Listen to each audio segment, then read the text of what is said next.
I hate it when people do this to my work. So it is yours. My stamp on the back, which I guess is how you got here. Why'd you make it?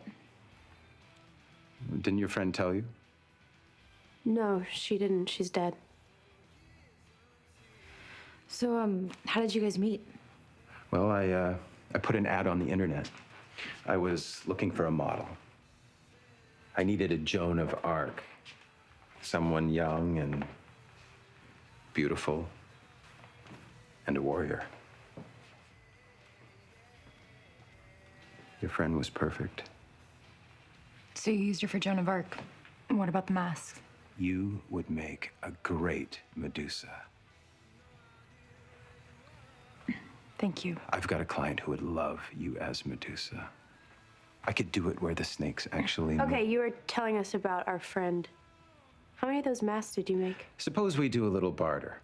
I'll tell you what I know, and you give me something in return. What do you want? Your face.